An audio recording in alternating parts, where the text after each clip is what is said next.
Yes, we're back with another rider, another episode. Today we're honoured to have a model in the house all the way from Portugal. Nah, I'm not a model anymore. Yeah, but you were a model.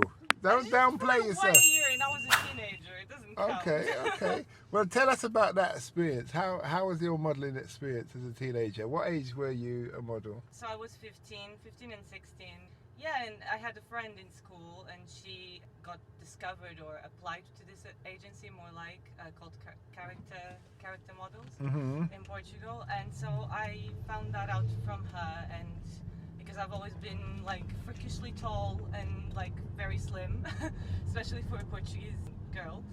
I guess I went to a casting and they liked me and they invited me to do a thing called Model Tour, which was like a very cramped up course in the course of like 2 months of summer, and then at the end we had a runway show.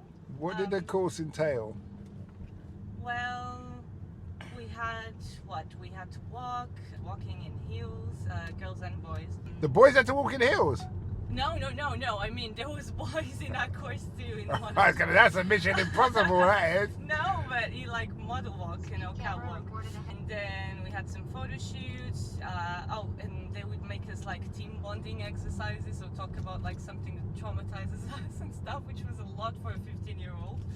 But Do you remember what you said that traumatized you? I do, actually, yeah. What was that? Well, they asked us like to each they made a big circle and they asked us each like to take a turn in the middle of the circle and share something that deeply formed us or affected us. And I guess because we were mostly teenagers, and at the time I had just lost but my grandmother was very ill in the hospital.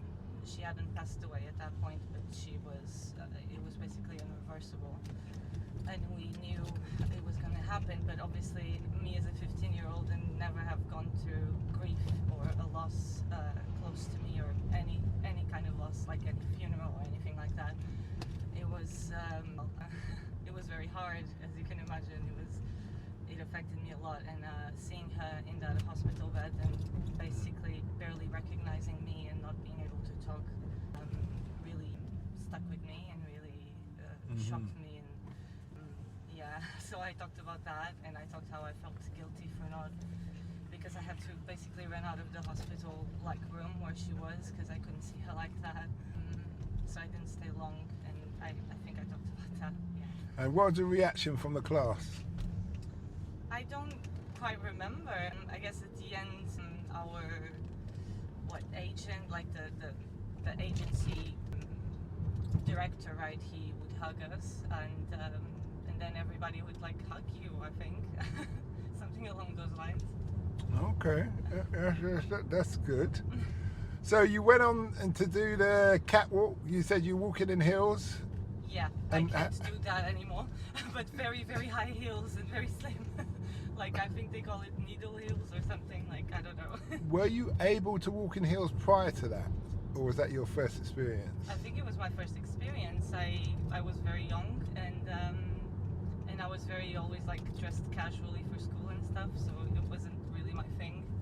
Yeah, I just basically did it because everybody around me would either like make fun of me for being so tall and so slim, or tell me I should be a model because I was so tall. So I felt like I kind of needed to give it a shot, I guess, to kind of build my confidence, I suppose, in that sense. But that's not exactly what happened. I just made a few friends and then realized that world wasn't really for me, because even at that young age everybody was so competitive, and so I don't know. But I mean, it was good fun for a teenager, I guess. So did you do any shows? We did the show at the end of the model tour. They put me, I remember this part, they put me at one of the outfits that we were modeling. They put me in shoes that didn't fit my size, very, very large, like big for me. And at one point when I was like 10, kind of like doing a little swirl, I kind of like tripped a little bit in front of everyone. And I felt a little bit embarrassed, but the show carried on, I guess. Oh, I work here. This is the school I work at during the week, by the way. Okay. As a play worker as well for an after-school club. But anyways, about the show, we did some photos. My aunt came to see me. My mom fun, I guess. So you didn't regret doing it? No, Okay. not at all. After that, I had a couple of air quote jobs, and the reason I say air quote is because I wasn't actually paid in cash. I was paid in products, so to speak. We did a promotion for Yves Saint Laurent, and then I went on TV at one point. It was a small show, and just to promote some fragrances, and the person that created the perfumes in this case would dress us in just basic clothes, that would fit the vibe of the perfume, let's just say, and a couple of photos, and that was it. That's all I remember, really. Oh, yeah. So what brought you to England? Oh, that's a longer story, longer than we have time for, probably. We moved here when I was 16, right after my grandparents passed. I moved here with my mom and stepdad, and they moved here for work. But after that, I went back. So I spent a year, almost a year in Spain with some family, and then went back to Portugal on my own. So what didn't you like about England where you went back? Well, basically, I didn't want to come here in the first place. It was a very tumultuous time in my life. I just lost my grandparents who raised me, and I had my group of friends, my emotional support, and basically I felt like I was being ripped away and taken away from all that, and it just was a really, really, really hard and dark time in my life.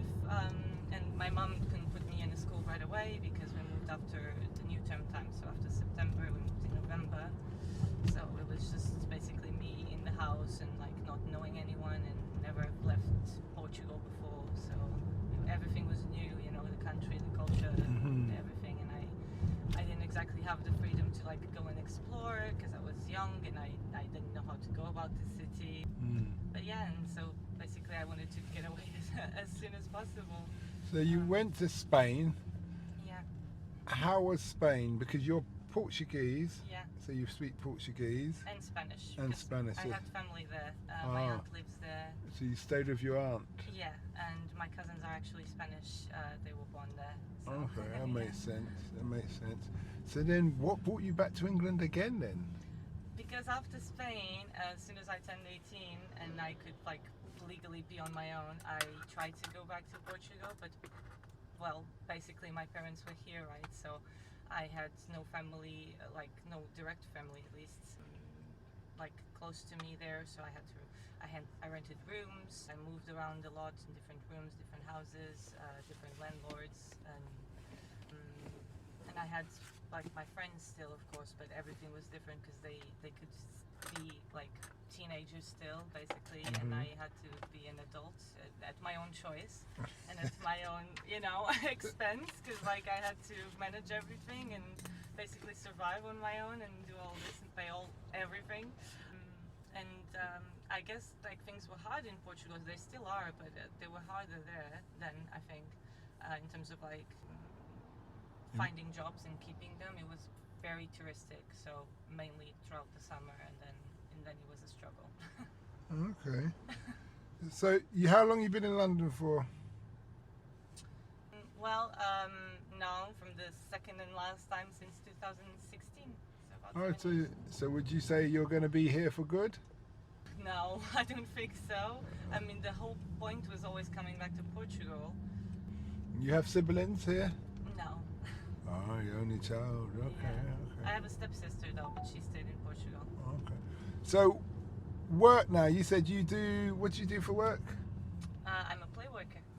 And what I've worked at nurseries, so as a nursery assistant and practitioner before, but now I work for a primary school, for after school club and holiday club as a play worker, and I do play working as well on the weekends for the kids table. So why? What can I say? What does that involve? So basically, I personally am more used to, and so they allocate me to early years. So that's reception age children, because my previous experience is from nurseries. So preschoolers, reception, year 1, and we look after them, we supervise them, we come up with fun games for them, motor games, basically movement, some sports, and then some arts and crafts too. What made you want to become a play worker? Oh, it just happened, like, kind of gradually and naturally, I guess. No, what's the word? Organically, you must say, because like, my first real job, like, in London was actually as a bartender for one of the busiest clubs in central London. Mm-hmm. And I guess hospitality was very, very, like, hard, especially for me, like, demanding and time, like, in terms of time and physically as well. So I wanted to get away from that. And the children just kind of happened. Yeah, I hear. Okay, that's good. What kind of personality do you need to have to handle the children? Well, you should ideally be a very empathetic person, compassionate, average speed check zone ahead. sensible, and sensitive, I suppose. You have to be alert to obviously all the safeguarding potential risks and stuff like that. And just, like, it's that expression, take things as they come, you know, roll with the punches kind of thing. Just try and enjoy yourself and be silly with them. That's what they value the most, your time and your attention, you know. Mm-hmm. So I try to be as much present for them and hear them and, like, level with them as much as I can, as much as possible. Mm-hmm. I hear.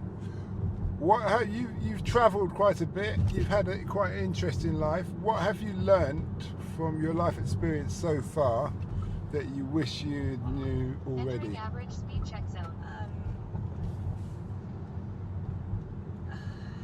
Well, I don't know. It's a very hard question. All of a sudden, very deep. I guess, like, you can't control everything. Like, I can't control anything really. When you look at it,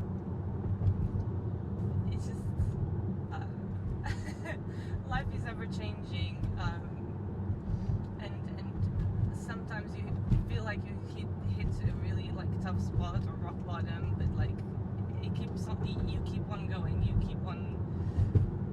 Everything is temporary. So, like, even the hard parts are temporary, even if they seem like the end of the world at the time. Mm-hmm. So you just, like, keep on going, I guess. Yeah. And last but not least, my last question to you, it's been a great interview. What tips would you give on handling children? Because many parents, just because you have children doesn't mean you're good at managing them, handling them. So what tips would you give? Well, it took me actually, funnily enough, quite some time to build my confidence, like when parents would speak to me and ask average for speed enforcement advice zone. on things, but because obviously I myself am not a parent, right? I don't have children, so, well, just patience is key. I know, easier said than done, I know, but just patient, just be as patient as you can. Just listen to your child, just, like, listen to what they have to say. Just treat them as a little person, really, not as much as possible, of course. Not as, like, you know, like a baby, or like they wouldn't understand. Just with them as much as possible, and patience and compassionate, basically, and hear them. Just hear them. Okay. Well, that's good. Well, thanks a lot for that. And we wish you well. Thank you. We hope that episode enhanced your life. We post an interview every day, as well as vlogging on our social media channels. Don't forget to subscribe to get our latest episode.